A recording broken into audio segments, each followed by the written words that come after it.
So James, we briefly talked about the fact that there's folks out there that look at this and say it's just a bunch of tools and a bunch of people and a bunch of processes. How hard can it be? And overcoming that not invented here approach. How did you get over that hump? Like you're a technical person. You've been doing this for a lot of years. Yeah. What helped you cross that line? So I've been in this business since 1997. Spent 95% of my career working in MSPs, various different MSPs, and very proud to say that I worked from the bottom up. I started off help desk and worked my way up. I didn't take any shortcuts, and really prided myself in being the best employee and the best technical person I could be, and setting my ego aside to say that other people know more than me, and I want to be as smart as that guy. What does he know that I don't know? So I'm going to go pick his brain. And I've been very fortunate in my career to have people that taken me under their wing and really showed me and taught me, and it's really helped me become who I am today. So when it came to picking a security solution, I'm going to admit I had a bit of an ego, right? I said, well, I have all this information in my head and I understand all this stuff. I can build this, right? Like I can do this. And, to say that we're not egotistical in the tech industry, I think would be wrong to say. I think there's, at the end of the day, we're men, right? Number one. And there's a lot of bright women in this industry as well. But, there's some egos that come along with it. And you don't want to, at the end of the day, say, oh, I couldn't do it, and someone else figured it out. Or saying, well, I can develop something better. If you're really going to focus on your business, you got to set that aside. You got to set that aside and say, hey, it's okay that someone else figured it out. Maybe they beat me to the punch or whatever.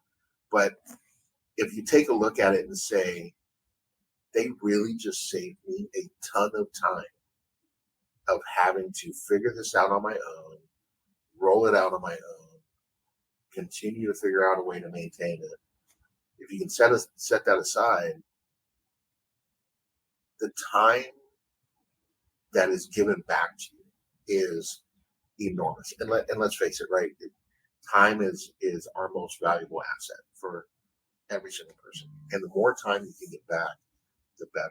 So I think sometimes we have to set our egos aside, and sometimes we have to say to ourselves, yes, I can do this, but if someone else can do it faster than me, better than me, then so be it, right? Yeah. Let's really focus on what we need to focus on, and let's not let that get in the way of providing a valuable service to our clients. Because at the end of the day, look, that's what it's about, right? It's about our clients. So it's about making sure that businesses out there are protected and they're serviced correctly and they're serviced right. And we need to do whatever it takes to make that happen for our clients. And the best way to do that is, set our egos aside and make sure that we're partnering with people that can do it better. I would say just to provide some insight, because it's difficult. As also, I'm a guy. Yeah. I'm in the tech industry. I've been doing this just as long as you, and there's always been a chip on my shoulder when somebody says you're not doing this right. Right. It's we can't help it. It's part of our third DNA. Yeah, it is part of our DNA, unfortunately. But I would say it's not that we're doing something better or faster, or I'm talking WhiteDog specifically. Yeah. What during we built our first service in 2018, and if I would have come to you in 2019, you would have said you guys don't have your stuff together. At that time, correct? Yeah, you would. You're not quite mature enough. You don't have. So it took us 5 years to build what is today WhiteDog before we came out and June of 2018 was when we built our first SOC offering. In June of 23 is when we came out and said we're ready to go to market. Right. And that time, that's not fast. Yeah. That's not cheap. That takes a lot of building. That takes a lot of sales. So it's anybody could have done that. Like, and I usually say to someone who says I can do this, I say if you've got 5 years, a lot of money, a lot of people, and a lot of patience and energy, you can achieve everything we did. We're not doing magic. Well, and that's 5 years working at it full time. Yeah. Right. Yeah. And that's your core competency as well. Right. Yeah. And so when we started down that path, this was again about 3 or 4 years ago. We hired someone full time just to start this for us. And when I say you did it full time, it wasn't just you. It was you and the team, right? We had one person, and I had set unrealistic expectations for that individual and said, hey, I expect to have a tool set, not even integrated yet, but I expect to have a tool set vetted, tested, and produced to me that says these are the tools we should use as our stack in 8 months. And then the next step was going to be, then you're going to have, so the timeline I had built in my head for this one individual was 8 months, develop, pick the tools. In 6 months, develop a way to get them to all communicate with each other. And then in another 6 months, build what the process is going to look like. And then the last 6 months, build out the SOC team. So I was expecting one individual to do this in a little over 2 years, something that it took you and a team 5 years to do, right? And that is money we would have spent in 2 years and not really have a full offering yet, right? So, and that's where I talk about the time and the money, like, because it would take my time as well to review with him and go over, are these the right ones, and challenge him and things like that. And then training the rest of the team on how to use those tools. And then training the rest of the team. I mean, we have, I'm not going to say we have a hard time retaining our employees. We have a hard time finding the right employees to come work for us, right? We're very picky about who comes to work for us. I can only imagine what it would take to hire the right employees for an internal SOC team. I am super proud of our team. I hope some of them are watching this and hear it. But we're equally very picky about who we pick. Yeah. The recruiting process is months long. Yep. And sometimes people get fed up and move on to something else in that process. But once they get hired, then it's months of deep training before they can even sit in SOC. Yeah. So, yeah, and we're the same. We hire someone on our support team. It's at least 3 months before they can even field a ticket. And it's not because they're not technical, but they got to learn all of our process. They got to learn and understand our clients. They got to learn and understand how we do things before we can allow them to start supporting our clients. Yeah, exactly. Yeah. If it was just about the technical, it's easy, and I think we'd have a revolving door, right? Yeah. So, just adding to that last, I have one thought about the whole ego thing. Just kind of returning to that. I didn't have the ego because I had already kind of transitioned out of doing technical many years ago and was just in the business operations. So for me, as soon as James got over his ego thing and he said, this is what we need, and I just looked at the business operations part, I was like, sign us up. This is a no-brainer. I mean, I could understand the ego, but and I had seen the ego. So once he was beyond it, beautiful. I think that you mentioned earlier that we got lucky. Both of us got lucky with timing in terms of contracts and all that. Not everybody is lucky. We have partners that have to start steps and pieces, and the contractual side of this nature of this relationship. If you had to, like, if we step back for a second and let's say you had signed that contract with Rocket Cyber and that was your SIM, and you were now looking at what tools there's gaps in. If you could put yourself in their shoes, would there be value in moving forward with a WhiteDog, given that you're going to have 2 to 3 years before you can take Rocket Cyber out? I think saying this now after have been with WhiteDog for a little over a year, I think it would have been well worth it to eat the cost of Rocket Cyber, and even if that means the margin, the little margin we made on top of what we were providing your services for, made us break even with that contract. It would have been worth it. The headache, the time, all of it, it would have been absolutely worth it. The problem with Rocket Cyber is it didn't even get us everything we needed. It was just a fraction of what we needed. Correct. But the problem we would have had is if we had built an offering based on Rocket Cyber and had published a price list, and we had already done this a few times, by the way, where we said, this is the pricing for our security package. Oh, we need to add another tool. So we got to increase the pricing. So you keep going back to the customer and asking for more. Oh, the price went up $2 to $3 or whatever it was.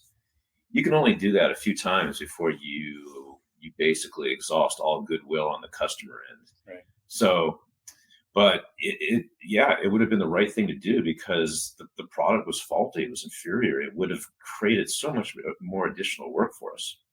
And there's 2 problems in that, right? You're constantly going back to the well to say, hey, we need additional money because of this, additional money because of this. And yeah, a couple bucks here, a couple bucks there, it doesn't sound like a lot, right? But even bigger is, then if I'm the customer, I'm going to say, well, how come you didn't think of this before? And why are you constantly adding? Why don't you just finish figuring out what your stack is and then come to me, right? And we would be still playing that game, by the way, if we hadn't gone with you. But we probably would have lost customers along the way too. And could we sit here and say, well, we're going to wait until we have a couple more tools and really vet this out before we go to the customer and say there's additional cost? Yes, we could that, but what's right? What's potentially going to happen in between that, right? Someone's going to figure out that there's some hole and they're going to exploit it, and then it's not something we wanted to take the risk on. So yes, we were going back and saying, hey, there's this new tool we need to introduce. It's another $1.50. You go back 1 time, 2 times, no big deal. But then the constant going back, it no longer is about the increase anymore. It's about, are you competent enough to handle my security? Right. I don't have to worry about that. Yeah, we talked about time to market a little bit in terms of time savings and speed to developing a solution. One of the things I think that's we didn't really touch on, we talked about the fact that it took 4 to 5 months before the teams meshed and merged. At the same time, we talked about the first customer we rolled out for you in less than 30 days. Mm-hmm. While we didn't have all of our processes together, that customer was secured within those 30 days. Absolutely. Yeah, that's probably something is important to highlight. It's like we may not have our act together 100% as partners yet, but the technologies are protecting that end customer. They were protected, and they had eyes. There were eyeballs on it, 24 hours a day, 7 days a week.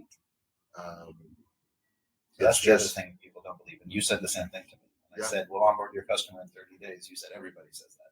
Yeah, it was. I thought to myself, because you had mentioned, that you could do it within 30 days, and I said, even with an RMM tool where we can push the agent out, there's still got to be something that goes wrong, right? Look, any IT person, the number one thing you don't say going into a project that you're working on is, oh, it's going to be a slam dunk, right? Easy. Like that is the worst thing you can say, because you just jinx yourself for like, a lot of sleepless nights that weekend. You always expect the unexpected, and you always prepare yourself for the unexpected on any project that you're doing. And so we were preparing ourselves. So believe it or not, we had a plan B, right? I believe it. We had a plan B to back out in case this thing failed. And, and when the team said, hey, it rolled out and agents are responding and they're reporting and this is working and this is working. And my exact comment to them at that time was, just wait for it. Something is nothing ever goes as smooth. Something is about to happen. And, a week went by, 2 weeks went by, and I said, it's close. It's coming. Something's coming. 3 weeks went by. Every agent was deployed. Everything was reporting. Everything was online. Everything was working. There weren't any issues. I remember sitting at my desk and I looked and I said, there's no way. There's no way that just happened.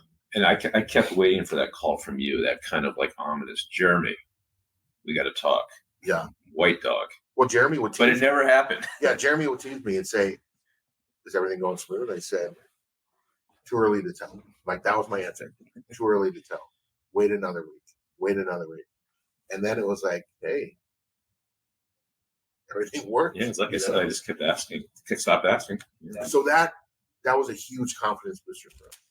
Then it was like, okay, let's hit this thing full speed ahead, right? Let's get this out to every single client. Let's replace what we currently have.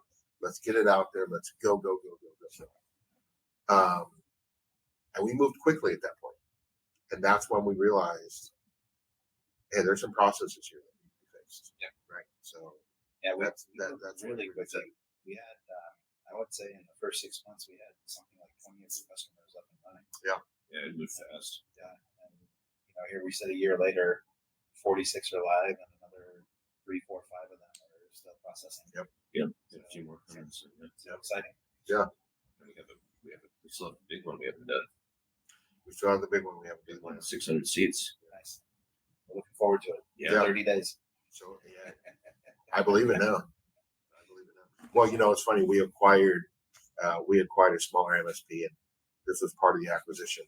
And I told the team that supported them, I said, hey, we're going to get this rolled out in 30 days. They laughed at me. I said, you guys laugh, but just wait and see. We're going to knock this out in 30 days, and then you're not going to be laughing. So, yeah, that's another one of those things that continuously pops up because we have a 30-day guarantee when we talk about our services, onboarding guarantee for a customer. And everybody's like, you're just going to give us 1 month free? I'm like, no.